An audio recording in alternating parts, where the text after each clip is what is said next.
Hello once again. Now, I'm a great reader of history, love history, and it's a wonderful chronological record of the significant events, explanations, and their causes throughout the world, usually written by the victors, so may or may not be true, or at least may not be accurate. Read what you can, form your own opinion. Now, no matter what country you live in, there have been tragedies and terrible, terrible mistakes made by all of them. No country escapes the fallibility of humans, men and women alike. It's the only thing that men and women really have in common is our fallibility and our insecurities. Now, we in Britain had the biggest empire ever in the history of humans, and it's certainly not to be bragged about or lied about. And not us particularly, but our ancestors were judge, jury, and executioner of a regime brought about by money, greed, and power over others by exploitation. And boy, did we exploit a lot of people and killed a lot of people under the guise of the British Empire. And what was the saying? The sun never sets on the British Empire. Well, it's about to. Now, invasions and wars have affected every single country throughout the globe, barring none, from the Mongol hordes to the Roman Empire, to the Byzantine Empire, to the colonization of Americas by Europeans. And slave traders throughout history include 1.5 million Europeans were captured by the Barbary pirates and sold as slaves in North Africa. And the Ottoman Empire between the 15th and 19th centuries. The Slavic people who inhabited large parts of Eastern Europe were taken as slaves by Muslims in Spain during the 9th century. And the main European nations involved in slavery were Portugal, Spain, Britain, France, Denmark, and Sweden. Now, interestingly, many Finns were sold into slavery.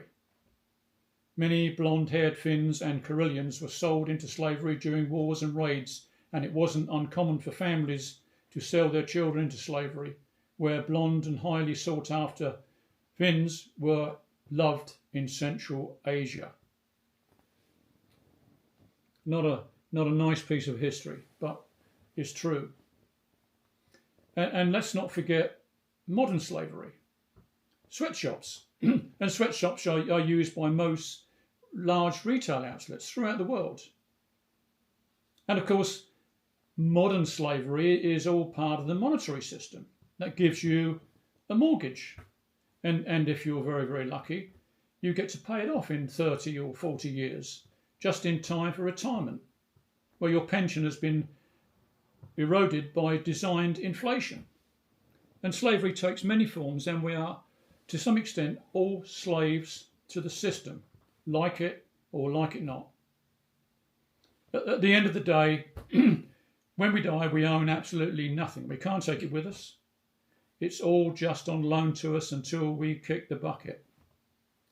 What can we do? I don't know. You tell me. I'll leave a little link to a chat in a hotel lobby with George Galloway and Crispin Flintoff. And it gave me a little bit of inspiration when George talks about never giving up just because you think you're not good enough. Practice makes you better, so just keep going. So I will, even if it's only just for my own pleasure. Now, I don't just read history, I also read novels and all sorts of stuff. And two books actually, that everybody should read is George Orwell's 1984, where he talks about the destroying of books. But having said that, there is another book by Aldous Huxley called A Brave New World, and he defines the book thing in a different way. It's not the banning of books that so much matters as people are not interested in books. People don't. I know many people who have never ever read a book in their life. And I questioned one guy. I said, "Oh, have you ever read a book?" He said, "Yeah, I did read a book." He said it was green, and that tells you all you need to know. And George Orwell wrote his book while living in a little tiny island called Jura. And he chose the place because it was so remote. You needed to take 2 ferries to get there. And when you got there, there was a horse and cart took you within 2 miles of the cottage she rented. And the rest of the way you had to walk. So it was very, very isolated. And the thing about Jura is they make very, very, very good whiskey. And they have one of their whiskies called Prophecy. And the legend says that anyone who lives or stays on the island is gifted with prophecy. And George Orwell's novel of 1984, you can actually find it on YouTube. It's an older version, but it tells the story of Winston Smith and what happens in a society that is ruled by